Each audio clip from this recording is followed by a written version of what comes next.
Bismillah, salatu wassalamu ala rasulillah Sayyidina Muhammad ibn Abdillah wa ala alihi wa sahbihi mawala la hawla wa la quwwata illa billah. Amma ba'du, fa inna ahsanal kalami kitabullah wa khairal hadi hadi nabiyyina Muhammadin sallallahu alaihi wasallama wa syarrul umuri muhdatsatuha fa inna kulla muhdatsatin bid'ah wa kulla bid'atin dhalalah wa kulla dhalalatin finnar. Fi sanadin muttasili ila al-imamil muallifi rahimahullahu ta'ala wa adama naf'ala nabih wa bi barakati ulumihi fi dharin amin. Ma'asyiral muslimin rahimakumullah, jamaah taklim Masjid Jami' Al-Mu'awwanah, sama kita hormati orang tua kita Ustaz Haji Yusuf Marzuki, Ustaz Haji Zaini, Ustaz Yusuf Romli, Ustaz Satibi, Ustaz Napi, Ustaz Hilmani, Pak RT, hadirin semua jamaah rahimakumullah. Alhamdulillah, malam ini kita masih diberi nikmat sehat afiat oleh Allah Subhanahu wa taala. Mudah-mudahan kita semua senantiasa selalu dalam lindungan Allah Subhanahu wa taala. Salat dan salam semoga tercurah pada junjungan baginda Nabi besar Muhammad sallallahu alaihi wasallam. Mudah-mudahan kita semua kelak bisa berkumpul kembali bersama-sama di yaumil mahsyar di bawah naungan syafaatnya baginda Rasulullah sallallahu alaihi wasallam. Sebelum kita mulai ta'lim suratul Fatihah, Imamil Fadil Syekh Imam Budasna Asbar Muhammad Hibri Muhammad Samarkandi ila Nizam Yazim Muhammad li wasyala ruhi Muhammad Sahih Usman ila hadri Muhammadin sallallahu alaihi wasallam. Al-Fatihah. Ar-Rahmanir Rahim Maliki Yaumiddin, iyyaka na'budu wa iyyaka nasta'in. Hadirin jamaah rahimakumullah, kita lanjutkan lagi pembacaan kitab kita Tanbihul Ghafilin, masih babu hakil jar, bab tentang hak tetangga atau hak kita di dalam bertetangga dengan tetangga kita yang ada di sebelah rumah kita semuanya. Jadi hak tetangga atas tetangga kemarin itu udah dijelaskan ya. Sampai kita dilarang untuk menyakiti tetangga kita dengan bau makanan dari panci yang kita masak itu makanan. Ya. Itu nggak boleh. Kecuali kalau kita memberikan makanan dari yang kita masak. Emang kayaknya orang sekarang rada jarang jalanin begini nih. Kalau dulu saya masih kecil, itu saya ingat itu dulu orang tuh rajin tuh. Ya, masak sayur asem aja dibawain tetangganya dulu. Ya, tapi kalau sekarang kayaknya kenapa nggak mau? Ya, apa kurang masih? Airnya banyakin, beli sayur asem 3.000, airnya segalon. Banyakin garam, asem, lengkuas. Kadang-kadang kan kita makan sayur asem tuh yang enak apaannya? Kuahnya. Makanya kan kalau Nabi suruh banyakin apaan? Banyakin kuahnya kalau masak. Gitu. Ahlan Ustaz Haji Abdul Aziz Musahab.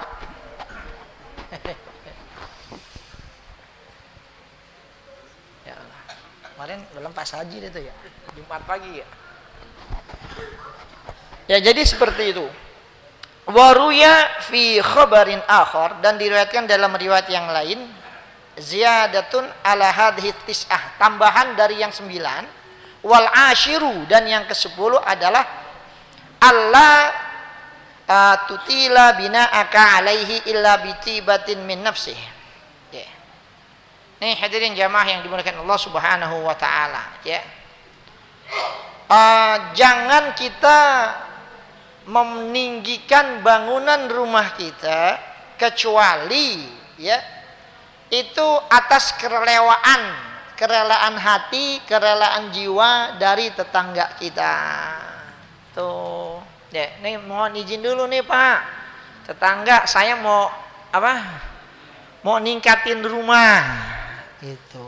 Izin dulu, gitu. Kan tadinya biasanya dia bisa masuk matahari, kan? Pas kita bangun 3 tingkat, anyep udah rumahnya.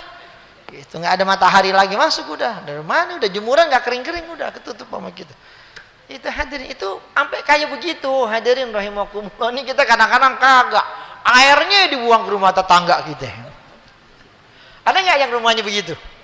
Ya, dia bikin rumah tuh, ya gentengnya dia nggak bikinin talang sama dia. Dia apain? Boleh jorin ke samping rumah tetangganya. Akhirnya rumah tetangganya ngerembes terus tuh tiap hujan, kayak panok temboknya.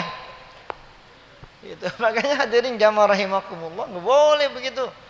Dosa kita sama tetangga. Gitu. Jadi itu diperhatiin tuh urusan-urusan begitu. Ya, bangunan rumah itu juga ya mesti izin dulu. Pak saya mau bangun rumah nih, tingkatin. Ntar takutnya ketika kita naik ada acian ya yang pada jatuh ke gentengnya. Itu tanggung kita pakein apa dulu tuh?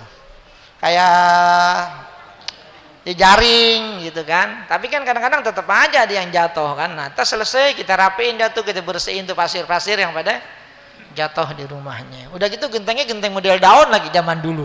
Yang kalau kita pecah-pecah nyarinya susah. Coba dah, ente tuh kalau tetangga kita yang gentengnya begitu, tahu-tahu pecah kepijak. Masih ada yang jual nggak genteng model daun begitu? Ya kagak ada kan, kita bingung gantinya itu. Makanya kan hadirin harus hati-hati. Tuh, ya mau nggak mau, ntar paling kita kasih duit aja seganti rugi dah. Ini saya kasih duit 2 juta ya, ntar kalau ini tolong dibenerin aja dah. Gitu. Kalau kurang bilang lagi sama saya. Gitu. Kira-kira kalau punya tetangga begitu enak gak? Nggak apa-apa Pak, tingkatin aja 20 juga nggak apa-apa. Ya itu hadirin jamaah yang dimuliakan Allah subhanahu. Jadi Islam itu Rasul benar-benar memperhatikan urusan hak kita di dalam bertetangga. Itu jangan sampai menyakiti dia dari hal-hal kayak begitu. Ya. Ini yang kalau saya sering lihat kadang-kadang talang air nih yang seringan pada nih ya. Talang air nih. Jadi kalau rumah kita begitu, ya, itu talang jangan dibuang begini. Kita mesti bikin talang di atas tuh. Emang kadang-kadang kalau talang coran, emang kadang-kadang suka ngerembes bocor ya, resikonya udah begitu. Nah, jangan dibuang ke sebelah air. Nah, kesianan tetangga kita. Udah begitu ada jeda dikit, dimasukin ke situ airnya. Udah temboknya setiap hujan ngerembesannya nggak yang kalau hujan temboknya selalu ngerembes air. Udah gitu dia nggak pakai batu bata, makanya hebel. Udah pakai hebel nggak diplester lagi, nggak diaci. Udah kalau hujan tuh panokan tembok dalam. Apalagi kalau masih pakai batako kapur kek, mau batako yang yang semen ya tetap itu kalau hujan itu kalau nggak diplester, diaci, habis itu dikasih pelapis lagi aquaproof itu nembus. Apalagi kalau airnya emang digelojorin pas ke tembok kita gitu. Kita mau marah tetangga, kita nggak marah pikirannya kagak kan, kita repot kita ya. Itu hadirin jamaah rahimakumullah ya. Nanti ada itu penjelasan kalau ketemu sama tetangganya begitu, udah nggak ada kata apa-apa, nanti biar maut yang memisahkan kita ya gitu. Ada itu ntar penjelasannya begitu, jadi enggak usah dibalas. Wa rawa Abu Hurairah radhiyallahu ta'ala anhu Nabi sallallahu alaihi wasallam qala ma zala Jibril yusini bil jar hatta zanantu annahu sayurisu. Meriwayatkan Abu Hurairah radhiyallahu ta'ala dari Nabi sallallahu alaihi wasallam, tidak henti-hentinya Jibril, kata Nabi, selalu menasihati aku dengan urusan tetangga sehingga aku mengira Jibril itu menjadikan dia itu sebagai ahli warisnya. Artinya apa?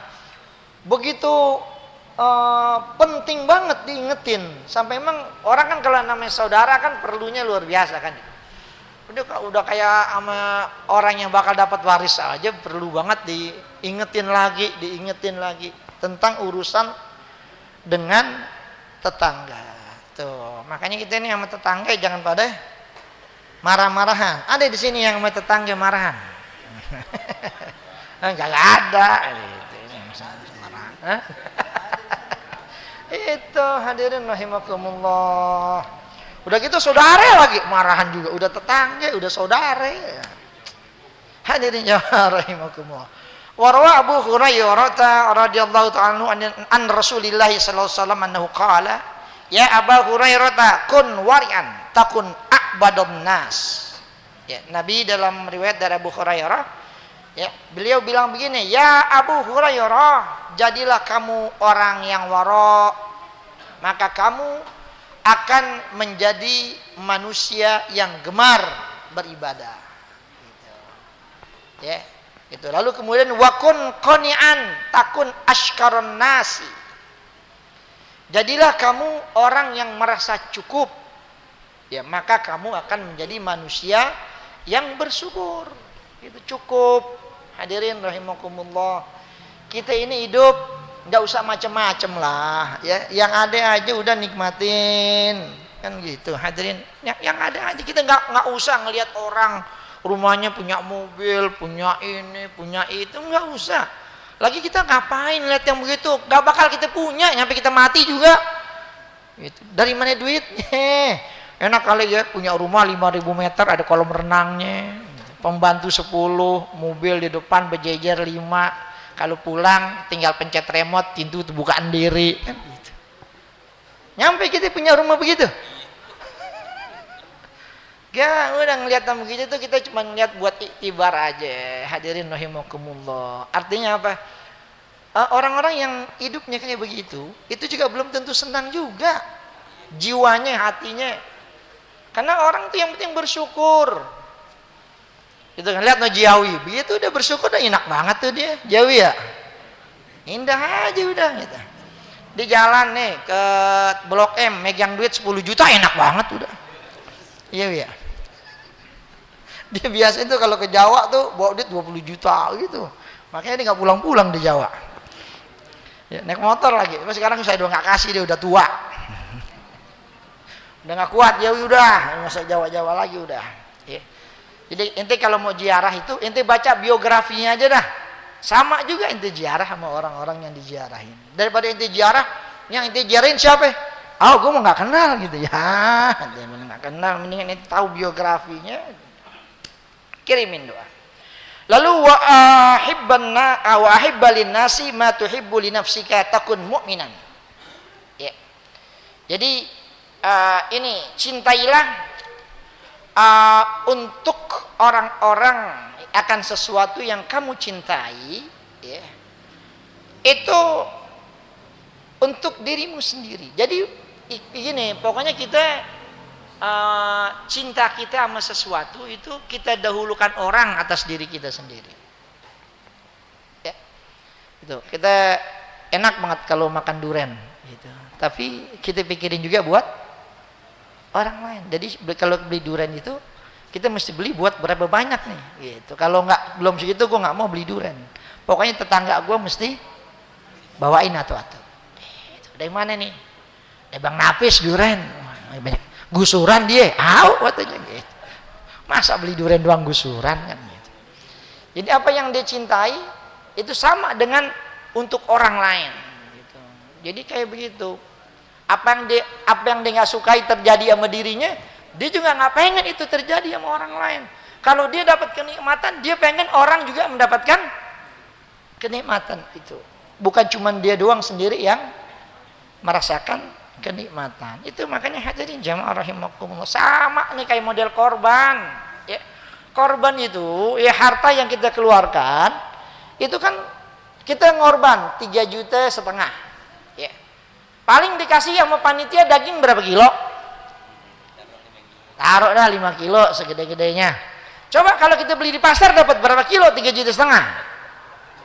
Banyak gak?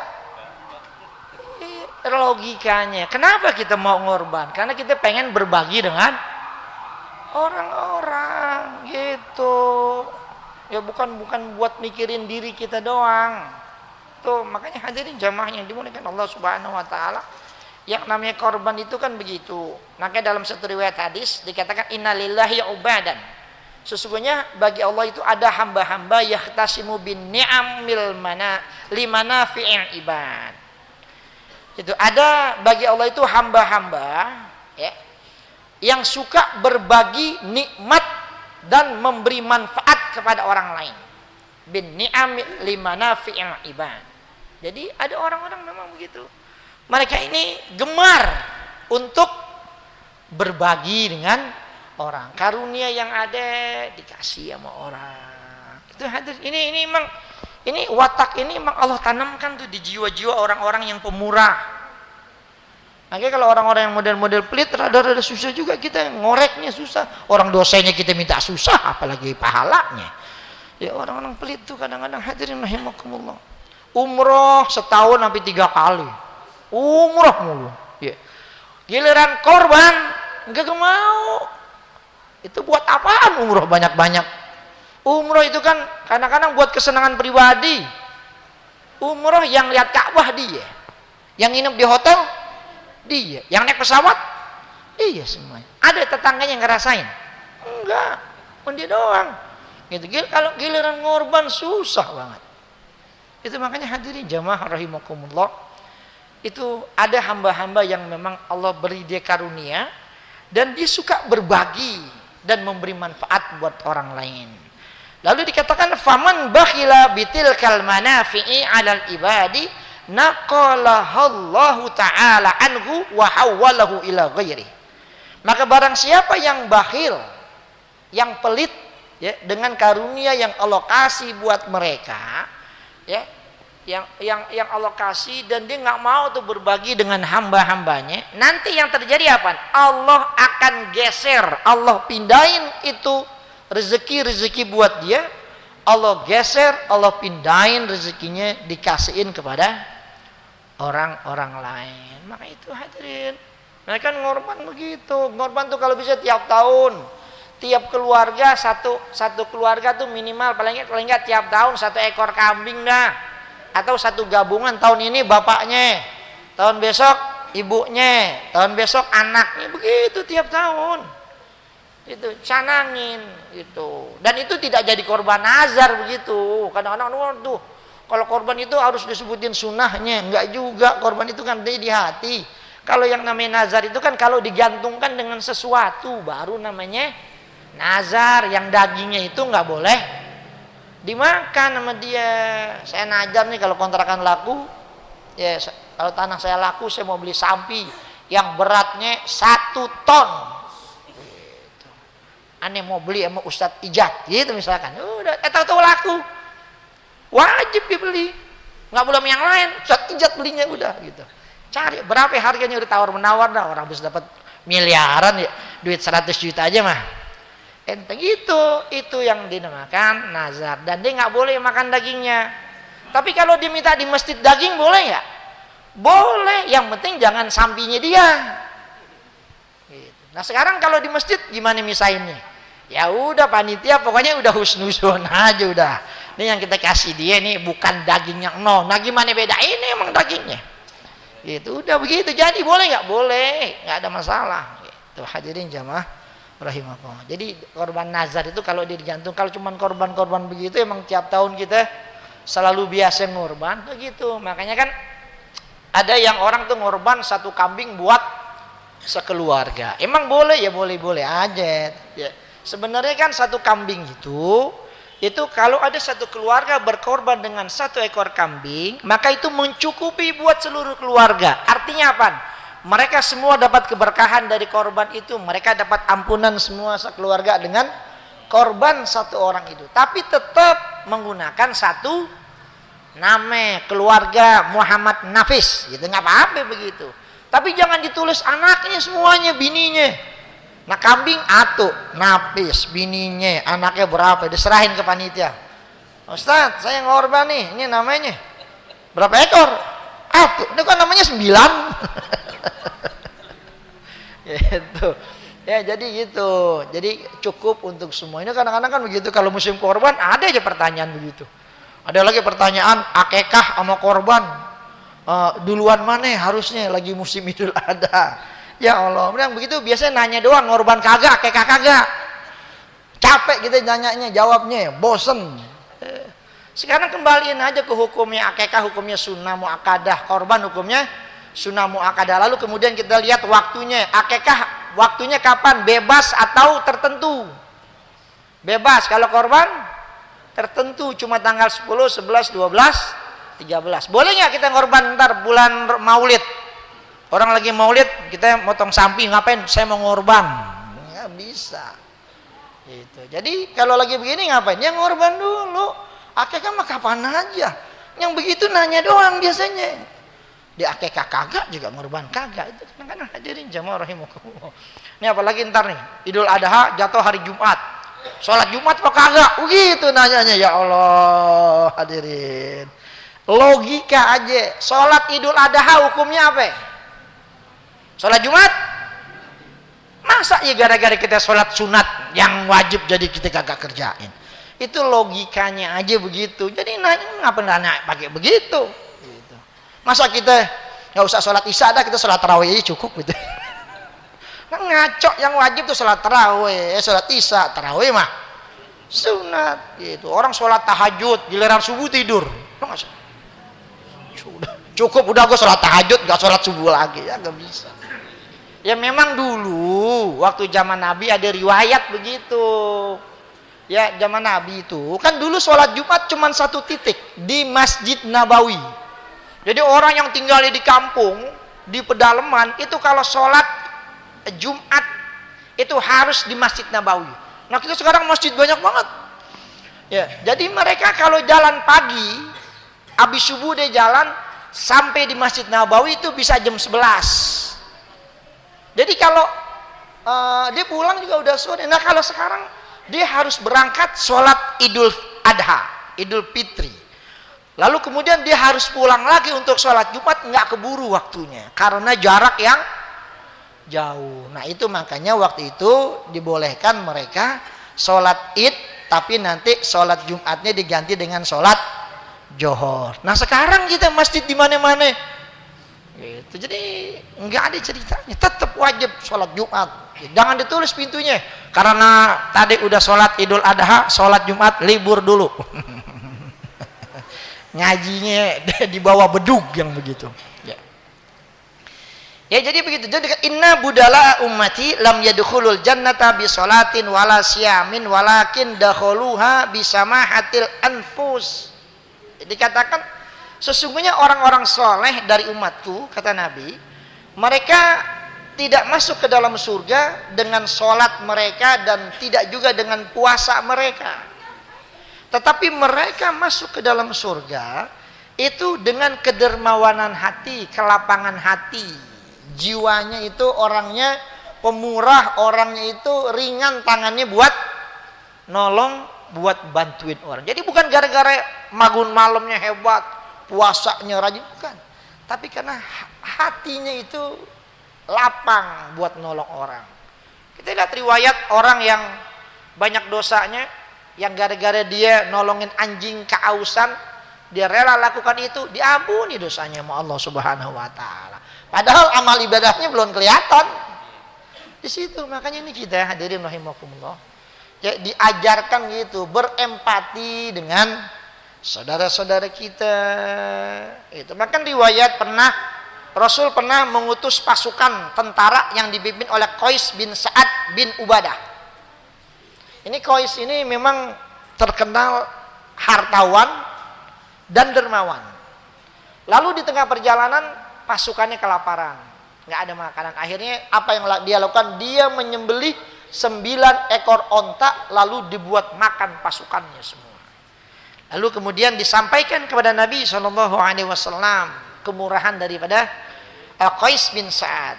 Lalu kata Nabi begini, innal juda liman shimati ahli dzalikal bait. Sesungguhnya ya, sifat pemurah itu sudah menjadi sifat keluarga dari rumah itu. Maksudnya keluarga daripada Qais bin Sa'ad. Jadi emang begitu. Ada orang-orang itu yang kalau buat sedekah itu gampang.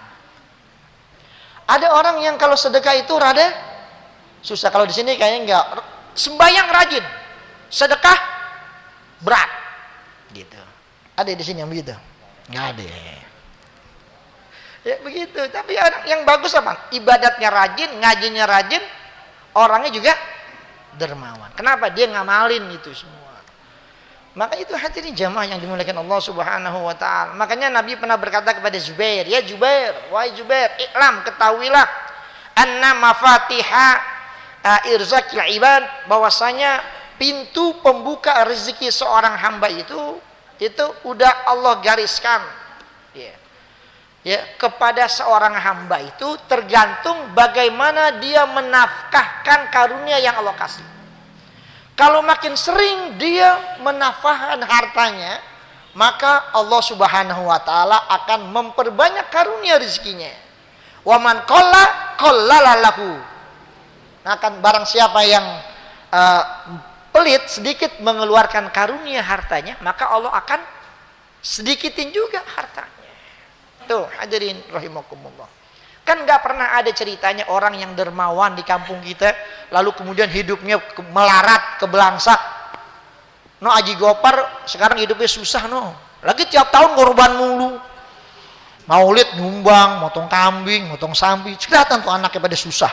Jual rumah, jual kontrakan gara-gara sedekah. Ada yang begitu. Itu ada. Ya, orang kalau yang namanya murah, sedekah, itu pasti Allah ganti hartanya semua. Dan anak-anaknya hidupnya biasanya berkah-berkah. Cuman kadang anaknya habis itu bapaknya mati, anaknya nggak ada lagi yang nurunin sifat bapaknya. Gitu. Itu kadang-kadang tuh yang rada susah. Ya, ada bapaknya murah, kalau maulid nih tanya Ustaz Najis, maulid kurang berapa dananya? Ya, kita butuhnya 40 juta, baru masuk berapa? Baru 22 juta, udah sisanya saya yang nanggung lah. Gitu. Panitia nggak usah nyari-nyari lagi, tuh saya yang ngurusin semua. Kira-kira kalau kita di kampung punya orang model kayak gitu enak ya? Tiap tahun selalu ngorban sapi. Itu begitu. Makanya orang tua saya dulu tiap tahun tuh nggak pernah nggak ngorban, selalu ngorban. Ya, kalau dulu kan belum ada patungan model-model kayak sekarang nih ya, orang kambing. Itu selalu kambing 2, tiap tahun kambing 2 ganti-gantian. Begitu, ini dibiasain seperti itu. Biar apa? Biar rezeki kita jadi lancar gitu. Jangan pakai takut, karunia Allah luas. Ya hadirin rahimakumullah. Jadi seperti itu. Yang namanya kita korban. Makanya kan peringatan dari Nabi sallallahu alaihi wasallam, man wajada sa'atan li ayyuduhya, ya, barang siapa orang yang punyai keluasan rezeki untuk berkorban tapi dia nggak mau korban, fala yahdur musallana, maka jangan hadir dia di tempat-tempat sholat kami. Sebuah penekanan dari Nabi. Nabi itu nggak demen sama orang yang duitnya ada tapi nggak mau ngorban. Jadi kita jangan berpikir ngorban itu sekali seumur hidup. Bukan. Ngorban itu tiap tahun. Dan Nabi itu kalau ngorban itu tiap tahun. Motong kambing. 2. Sampai beliau pesan kepada Ali untuk selalu ngorbanin buat dia selamanya. Makanya kemudian dari hadis itu timbul istimbat hukum bahwasanya korban buat orang mati nggak boleh kecuali ada wasiat. Kenapa Nabi wasiat sama Ali waktu itu? Nah gitu. Itu dasar hukumnya begitu dalam kitab Al-Majmu' Syarhul Muhazzab itu begitu. Ya tetapi kemudian banyak ulama kita juga nggak ada masalah ngorban buat orang mati walaupun nggak ada wasiat. Yang penting kan kita pahala sedekahnya. Saya ngorban pahalanya buat bapak saya yang udah meninggal dunia. Bisa nggak? Bisa. Imam Baihaqi bilang bisa-bisa aja yang namanya sedekah diniatkan pahalanya buat orang yang sudah meninggal dunia. Yang kagak boleh itu punya duit kagak mengorban. Duit ada, ngorban enggak, nanya doang. Gitu. Enggak boleh itu. Lalu dalam satu riwayat dari Ibnu Abbas, ma unfiqatil waraku fi syai'in afdalu min nakhirati fi yaumi 'idin. Tidak ada uang yang paling utama disedekahkan, diinfakkan untuk sesuatu yang lebih utama daripada menumpahkan darah pada hari raya kurban. Jadi kalau lagi hari raya kurban ada anak yatim, ada anak, udah itu dulu dah. Anak yatim ntar habis lebaran insyaallah rezekinya ada lagi, korban dulu, korban. Apalagi mau DP motor, bentar dulu lah belakangan dah, korban dulu dah. Ntar motor gimana? Ntar ada rezekinya lagi. Itu hadirin rahimakumullah. Ya, sampai Aisyah pernah nanya, ya Rasulullah, asatadinu wa ada ya Rasul, boleh nggak kalau saya ngutang, kalau nggak punya duit, pengen ngorban, dia ngutang, lalu kemudian dia ngorban. Kata Nabi, qala na'am, boleh. Fa innahu dainun muqdon, karena ngutang yang model kayak gitu adalah utang yang pasti akan dibayarkan. nantinya. Nah ini makanya hadirin jamaah yang dimuliakan Allah Subhanahu wa taala. Maka dalam riwayat dari Aisyah, ma amila adamiyun min amalin yauman nahri ahabba ilallah min ikhraq, innaha la ta'ti yaumal qiyamati bikuruniha wa ash'ariha wa azlafiha wa inna ad-dam la yaqa'u minallahi bimakanin qaba ay yaqa'a minal ardi fatibu biha nafsan. Jadi ya hadirin rahimakumullah, tidak ada amalan anak Adam ya pada hari raya kurban yang lebih disukai Allah selain daripada menumpahkan darah. Jadi amalan yang lain, ente mau sedekah, ente mau aneh daripada ngorban dapat sedikit, mendingan kita beli daging aja di pasar 3,5 juta, beli daging impor dapat cepek, dapat 35 kilo, kita bagiin tetangga-tetangga, tetap nilainya beda dengan korban. Kenapa?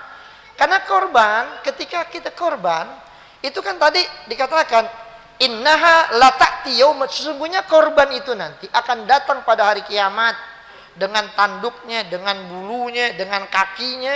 Ya, jadi darah yang menetes itu di satu tempat sebelum dia jatuh menetes ya, itu akan menjadikan jiwa orang yang berkorban itu jadi wangi. Dan dalam riwayat yang lain juga dikatakan tetesan darah dari hewan kurban itu akan Allah jadikan malaikat yang memintakan ampun buat orang yang korban dan keluarganya sampai dengan datangnya hari kiamat. Apa nggak istimewa? Belum dagingnya yang dimakan sama orang-orang. Jadi jangan disamain korban dengan ente beli daging aja dah. Nah, kalau korban paling berapa gedenya, mendingan kita beli daging. Artinya secara ekonomi lebih banyak, benar lebih banyak emang. Kita beli daging 21 juta, banyak dapatnya. Beli sapi 21 juta, kan ada dagingnya, ada tulangnya, ada kulitnya, ada perutannya. Ya. Banyak kan beli daging mentah, tapi bukan itu yang dimaksud.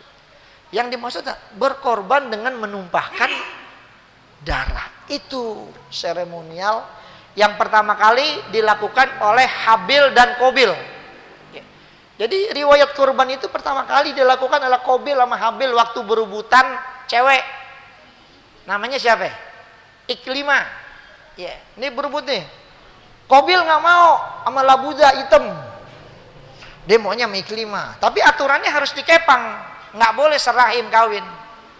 Karena dia teka, akhirnya Allah bikin sayembara. Pokoknya disuruh ngorban.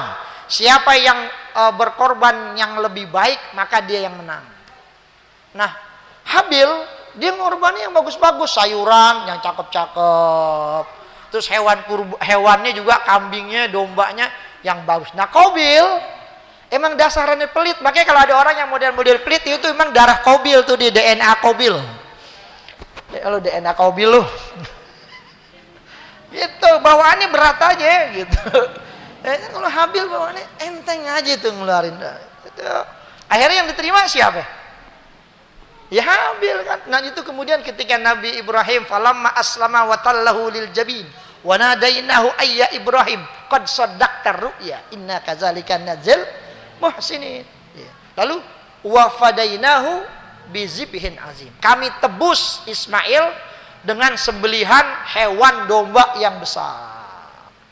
Nah, itu dombanya dari mana? Itu dia domba yang dulu pernah dikorbankan oleh Habil. Itu emang udah di skenario sama Allah tuh, udah semua ceritanya. Ini ntar bakal begini, ntar bakal begini semuanya. Itu hadirin rahimakumullah. Makanya kan malaikat ketika Allah menciptakan manusia, kan mereka protes. Ya, di Quran kan ada, ataj'alu fiha ma yufsidu wa yasbiqud dima wa nahnu nusabbihu bihamdika wa nuqaddisu lak. Ya Allah, ngapa sih manusia dijadiin sebagai khalifah? Kerjaannya kan tukang rusak, tukang berantem, numpain darah. Sedangkan kami para malaikat selalu mensucikanmu ya Allah. Karena sebelum manusia ada di muka bumi, bumi ini diisi oleh bangsa jin. Ya, oleh bangsa jin. Nah kerjaannya jin begitu, berantem mulu. Nah malaikat tahu manusia ini sama jin beda tipis. Karena mereka dikasih akal, dikasih nafsu. Kalau malaikat kan nggak ada nafsunya, nggak ada malaikat kawin, undangan kawinan malaikat Jibril mau ngawinin, nggak ada ceritanya. Ada kagak ngawin dia pada semua. Nah manusia sama jin itu sama. Maka ketika jin itu membuat kerusakan di muka bumi, Allah utus makhluknya yang namanya Azazil untuk ngerapiin tuh jin-jin yang ada di muka bumi yang buat kerusakan. Berhasil tuh sama Azazil. Gitu. Makanya Azazil merasa sombong ketika dia mampu melaksanakan perintah Allah. Makanya ketika Allah menciptakan Nabi Adam, lalu Azazil disuruh sujud sama Adam, dia ogah. Apaan Adam? Orang baru dibikin dari tanah lagi, ya kan? Dari tanah, tiba-tiba prestasi belum ada, apa belum ada, saya disuruh sujud, enak aja. Saya lihat saya mampu jalanin perintah Allah. Lu beresin tuh jin di muka bumi. Nah, sombong dia gitu.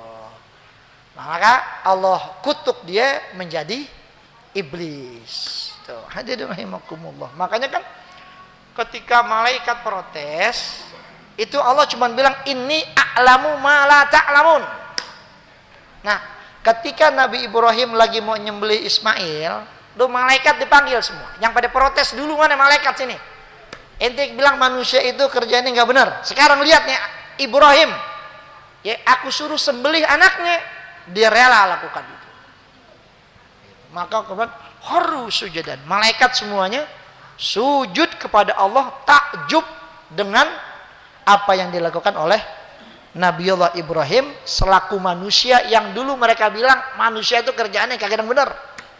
Gitu. Jadi manusia diremehkan oleh para malaikat. Nah, itu hadirin jamaah yang dimuliakan Allah Subhanahu wa taala. Makanya begitu ya, korban, ada rezeki, masih ada berapa hari lagi, insya Allah besok Rebo masuk tanggal 1 ya Zulhijjah ya.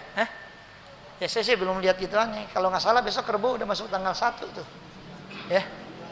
Iya, Anda belum lihat gituannya sih. Iya, Rabu ini apa Rabu depan? Kayak Rabu besok udah, tar aja lihat aja di kalender. Ya kan? Ya pokoknya begitu, dikit lagi nih bulan Zulqa'dah udah mau habis. Artinya dikit lagi masuk bulan Zulhijjah. Ya, kalau nggak salah sih Rebo, kalau nggak salah besok nih udah masuk tanggal 1. Iya, betul ya? Iya, Rebo besok udah masuk tanggal 1 Zulhijjah. Makanya kan ada hal sunnah kalau orang yang udah membeli hewan kurban, maka makruh baginya nyukur rambut, motong kuku sampai hewan kurbannya disembelih. Tapi kalau rambut udah gatel, potong aja lah, nggak apa-apa. Nah kukunya udah panjang banget itu. Nah kelamaan nungguin hewannya dipotong, udah potong. Ya, jadi hal-hal yang kayak gitu nggak usah jadi apa. Ini kadang-kadang hal-hal yang kayak sunnah gitu kayak kesannya jadi masalah. Berarti nggak apa-apa, udah potong aja dah. Yalah, daripada ntar jadi repot gitu. Habisnya kelupaan. Gitu. Emang apa sih kita disuruh jangan motong? Karena nanti itu badan kita kan dapat ampunan tuh semuanya. Itu rambut kita, kuku kita semua itu akan dapat semuanya. Itu maksudnya itu begitu. Makanya nggak dikasih kalau udah masuk tanggal 1 Zulhijjah, mereka yang pada korban itu udah jangan dipotong. Gitu. Makanya saya udah motong rambut duluan ini. Tukang cukurnya motongnya salah.